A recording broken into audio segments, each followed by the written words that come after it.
రాప్తాడు నియోజకవర్గం రామగిరి మండలం పాపిరెడ్డిపల్లిలో మజ్జిగ లింగమయ్య హత్య గురించి మనందరికీ తెలుసు. ఈ హత్యను జరిగిన తీరు ఇవన్నీ పక్కన పెడితే మజ్జిగ లింగమయ్య ఫ్యామిలీని పరామర్శించడానికి వైఎస్ జగన్మోహన్ రెడ్డి వస్తున్నారు. ఆయన వస్తుంటే వెన్నులో గజగజ వణుకు పుడుతోంది అని ఒక తమ్మునేలు చూశాను నేను రాత్రి పడుకునేటప్పుడు. అప్పుడే నాకు ఒక ఆలోచన వచ్చింది, నిజమే కదా, జగన్మోహన్ రెడ్డి గారు వస్తున్నారంటే వైఎస్ఆర్సీపీ కార్యకర్తలకు నాయకులకు వెన్నులో గజగజ వణుకు వస్తుండేది నిజం. మరి వైఎస్ జగన్మోహన్ రెడ్డి వస్తే వైఎస్ఆర్సీపీ కార్యకర్తలకు నాయకులకు ఎందుకు వెన్నులో గజగజ అని అనుకుంటున్నారా? ఒకసారి వివరాల్లోకి వెళ్తే వైఎస్ఆర్సీపీ పార్టీ పుట్టినప్పటి నుంచి కార్యకర్తలు చోటామోటా నాయకులు ఎంతోమంది పార్టీ కోసం అహర్నిశలు కష్టపడి ఆస్తులు అమ్ముకొని వారి సమయాన్ని జీవితాన్ని పణంగా పెట్టి పార్టీ గెలుపు కోసం కృషి చేస్తే ఆ పార్టీ వచ్చిన తర్వాత ఎంజాయ్ చేసిన వాళ్ళు ఎవరు? కార్యకర్తలా లేక నాయకులా అని అనుకుంటున్నారు. నేను రాత్రి ఏదైతే ఆలోచించానో అదే విషయమే ఈరోజు పరిటాల సునీతమ్మ గారు చెబుతుంటే నాకు నిజంగా ఆశ్చర్యం వేసింది. ఆమె వీడియో చూడండి ఒకసారి, అక్షర సత్యం అది. వైఎస్ఆర్సీపీ కోసం పార్టీ కోసం ఆస్తులు పోగొట్టుకున్న కార్యకర్తలను పరామర్శించండి. ఆస్తులు అమ్ముకొని పిల్లలను చదివించలేక చావలేక బ్రతకలేక బ్రతుకు దేవుడా అని ఎప్పుడెప్పుడు ఆత్మహత్యలు చేసుకునేది ఒకటి తక్కువ వాళ్ళకి. ఇప్పటికే చాలామంది అమ్ముకున్నారు ఆస్తులు, వడ్డీలు కట్టలేక చేస్తున్నారు. ఇక కొంతమంది కాంట్రాక్ట్ పని చేసిన వాళ్ళు బిల్లులు రాక, ఒకవేళ బిల్లులు వచ్చినా వడ్డీలకు సరిపోయింది, ఆ వడ్డీలు కట్టలేక పేరుకు మాత్రం బడా కాంట్రాక్టర్లని పేరుకు మాత్రమే, కానీ ఎంతోమంది కూరుకుపోయి ఆస్తులు అమ్ముకున్నారు, వడ్డీలకు వెళ్ళలేదు, కేవలం మిమ్మల్ని నమ్ముకొని. ఈరోజు ఇక్కడ జరిగిన సంఘటనకు రాప్తాడు నియోజకవర్గం రామగిరిలో ప్రశాంతంగా, అటు వైసీపీ గవర్నమెంట్లో కూడా ప్రశాంతంగానే ఉంది, లా అండ్ ఆర్డర్ బాగానే ఉంది, దాంట్లో అనుమానం లేదు. కానీ మళ్ళీ ఈరోజు మాజీ ముఖ్యమంత్రి వచ్చి రామగిరి నియోజకవర్గంలోకి వచ్చి రెచ్చగొట్టే మాటలు, కార్యకర్తలను రెచ్చగొట్టి ఏదో విధంగా మళ్ళీ పచ్చని పల్లెల్లో చిచ్చు రేపి మళ్ళీ ఫ్యాక్షన్కు ఆజ్యం పోసి కేవలం రాజకీయం కోసం వాడుకోవడానికి వస్తే మాత్రం గో బ్యాక్ జగన్ అంటున్నారు వైసీపీ కార్యకర్తలే. నాతో చాలామంది అన్నారు ఈరోజు, జగన్మోహన్ రెడ్డి ఇప్పుడు రావడం అవసరమా? జరిగింది. ఆయన హెలికాప్టర్ వేసుకొని ఆయన మంది మాత్బలము ఆయనతో పాటు ఇప్పుడు ఈరోజు కర్నూలుకి వచ్చారు పెళ్ళికి. మీ ఇష్టం, అది మీ సొంత ఖర్చులతో మీరు ఎక్కడికన్నా పోవచ్చు, ఏమన్నా జరగచ్చు. కానీ మజ్జిగ లింగమయ్య ఫ్యామిలీని పరామర్శించడానికి వస్తే వైఎస్ జగన్మోహన్ రెడ్డి గారికి ఖర్చు ఎంత అవుతుంది అని నాకు ఒక వైఎస్ఆర్సీపీ కార్యకర్త అడిగారు నన్ను. సో లక్షల్లోనే అవ్వచ్చు అన్న. మరి ఆ లక్షలు ఖర్చు పెట్టి ఈయనతో పాటు మళ్ళీ జిల్లా వ్యాప్తంగా ఉన్న నాయకులు, కార్లు, మంది మాత్బలము, వీళ్ళకు ప్రొటెక్షన్గా పోలీసులు ఎంత ఖర్చు పెట్టే బదులు ఆయన్నే పిలిపించుకొని ఈ ఖర్చులో 50% ఇస్తే వాళ్ళు హ్యాపీగా వాళ్ళ లైఫ్ అంతా కూడా నిన్ను దేవుడి మాదిరి పూజించుకుంటారు కదా అని అన్నాడు ఆయన. ఇది కూడా నిజమే కదా అనుకున్నా. నిజమే కదా, ఇప్పుడు అక్కడికి వచ్చి, అందులో ఇప్పుడు ఎలక్షన్స్ టైం కూడా కాదు మీరు వచ్చి రాజకీయం చేయడానికి, ఇంకా చాలా టైం ఉంది ఎలక్షన్స్. ఇవన్నీ ఒకసారి ప్రజలందరూ గమనిస్తున్నారు. చావలేక బ్రతకలేక బ్రతుకు జీవుడా అని బతుకుతున్నాం వైఎస్ఆర్సీపీని నమ్ముకొని. వాళ్ళకంటే ముందు వైసీపీని నమ్ముకొని సర్వనాశనం అయిపోయిన వాళ్ళని పరామర్శించండి, ఆస్తులు అమ్ముకున్న వాళ్ళని పరామర్శించండి, కాంట్రాక్టులు పనులు చేసి ప్రభుత్వ కాంట్రాక్ట్ పనులు చేసి బిల్లులు రాక పిల్లలను చదివించలేక చావలేక బతకలేక బ్రతుకుతున్న వారిని పరామర్శించండి అని అడుగుతున్నారు జగన్మోహన్ రెడ్డి గారు.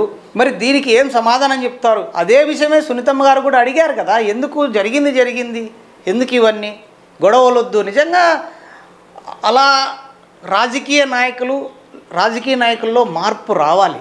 అంతెందుకు, మనం ఎన్నో ఫ్యాక్షన్ సినిమాలు, ఇదే రాయలసీమ మీద ఎన్నో ఫ్యాక్షన్ సినిమాలు నిర్మించారు. అందులో లాస్ట్కు చివరికి ఏముంది? చివరికి మంచే జరుగుతోంది, చివరికి మంచే ఉండాలా, అందరూ కలిసిమెలిసి ఉండాలా అనేదే ఆ యొక్క భావం తీసుకొస్తున్నారు తప్ప చంపుకోవడాలు దీనివల్ల ఏమీ ఉండదు అనేదే కన్క్లూజన్ ఉంది. ముగింపు అంతా అదే కదా సినిమాల్లో కూడా. ఇప్పుడు కూడా దీనికి ముగింపు పలికితే బాగుంటుంది. ఆయన రావడం మాత్రం కార్యకర్తల్లో చాలామంది అంటున్నారు, మరి దీన్ని కొంతమంది రిసీవ్ చేసుకోవచ్చు, చేసుకోలేకపోవచ్చు. ఆ మజ్జిగ లింగమయ్య ఫ్యామిలీకి ఆర్థికంగా భరోసా సునీతమ్మ గారు కూడా చెప్పారు. మీరేం చేస్తారో చెప్పండి, మేము కూడా అదే చేస్తామని. చనిపోయినాడు అంటే చంపిన వాళ్ళకు శిక్ష పడాలి, చట్టం తన పని తను చేసుకోబోతుంది. చట్టం గురించి మనం మాట్లాడే అర్హత మనకు లేదు. శిక్ష పడేటట్లుగా ప్రయత్నం చేయండి, తప్పేం లేదు. కానీ పోయిన వ్యక్తిని తీసుకురాలేం. అలాగని చెప్పేసి చంపిన వాళ్ళను ఉపేక్షించమని కాదు. ఇక్కడ కేవలం రాజకీయాల కోసం పల్లెల్లో మళ్ళీ చిచ్చురేపి అటు కార్యకర్తలు, ఎందుకంటే ఒక నాయకుడిని రోల్ మోడల్గా తీసుకుంటుంటారు. ఏదైనా సంఘటన జరిగినప్పుడు ఆయన నోటుకుండా వచ్చే మాటలు ఆవేశపూరితంగా, అంతెందుకు సినిమాలు చూసి బయటకు వచ్చిన తర్వాత ఒక హాఫ్ అన్ అవర్, 10 నిమిషాలు అదే టెంప్ట్ అయ్యి వస్తుంటారు చాలామంది యూత్. ఆ సినిమా చూసి పుష్ప అనేది తగ్గేదేలే అనేది ఇట్లాంటివన్నీ చూస్తుంటాం మనం. ఇదే విషయమే ఒక మాజీ ముఖ్యమంత్రి వచ్చి మళ్ళీ అక్కడ ఏదో విధంగా చిన్న చిన్న గొడవలో, లేకపోతే రాళ్ళు రువ్వుకోవడంలో, లేకపోతే ఏదో ఒక సంఘటన జరగరానిది జరిగితే, లా అండ్ ఆర్డర్ ఇష్యూ వస్తే మళ్ళీ ఇదొక రాజకీయ రంగు పులుముకోదా? ఎందుకు ఇంత అవసరమా? అందులో ఎండాకాలం వచ్చి మమ్మల్ని ఎందుకు ఇబ్బంది పెడుతున్నారు ఈ జగన్మోహన్ రెడ్డి అని వైసీపీ కార్యకర్తలే అంటున్నారు. ఇక కొంతమంది చిన్న చిన్న లీడర్లు అయితే మాకు డీజిల్ పోసుకోవడానికి కూడా డబ్బులు లేవు, మళ్ళీ ఈయన వస్తే మేము మళ్ళీ డీజిల్ వేసుకొని పోవాలన్నా, మేము సంపాదించింది ఏమీ లేదు. అంతెందుకు సునీతమ్మ గారు అన్నట్లుగా రెడ్డి సామాజిక వర్గం ఒక 10 సంవత్సరాలు వెనక్కిపోయింది. దాంట్లో నో డౌట్. ఎంతోమంది రెడ్డి సామాజిక వర్గం డబ్బులు ఖర్చు పెట్టుకొని ఆస్తులు అమ్ముకొని ఈరోజు నోరు మూసుకొని ఇంట్లో కూర్చున్నారు. రాజకీయం వద్దురా బాబు, పోయింది అని. ఆ డబ్బులు పోతే పోయింది సమయం. 15 సంవత్సరాలు టైం వేస్ట్ అయిపోయింది. కొంతమందికి 10 సంవత్సరాలు, కొంతమందికి 5 సంవత్సరాలు, ఈ విధంగా సమయాన్ని వెచ్చించారు. డబ్బు కంటే విలువైంది సమయం కదా. ఆ సమయం ఎన్ని డబ్బులు ఇస్తే వెనక్కి వస్తుంది అని అడుగుతున్నారు. మరి ఇవన్నీ ఆలోచిస్తే నిజంగా మనిషి జీవితంలో తన సమయాన్ని నీకోసం వెచ్చిస్తే మీరు ఏం చేశారని అడుగుతున్నారు. మరి వాళ్ళు చేసింది అయితే ఏం లేదు. మరి కార్యకర్తలు పార్టీ కోసం అంత కష్టపడినప్పుడు కాంట్రాక్ట్ చేసిన వాళ్ళకి కూడా బిల్లులు రాకపోతే వారి పరిస్థితి ఏ విధంగా ఉంటుంది అనేది జగన్మోహన్ రెడ్డి గారు ఆలోచించుకోవాలి. సంపాదించుకున్న వాళ్ళు సంపాదించుకున్నారు కోట్లు, కానీ పార్టీ కోసం కష్టపడిన కార్యకర్తలు వీళ్ళందరూ కూడా ఈరోజు బోరుమని విలపిస్తున్నారు. అందులో నో డౌట్. ఏది ఏమైనా జగన్మోహన్ రెడ్డి రామగిరి మండలం పాపిరెడ్డిపల్లికి రాకుండా ఇప్పుడు సమయం కాదు.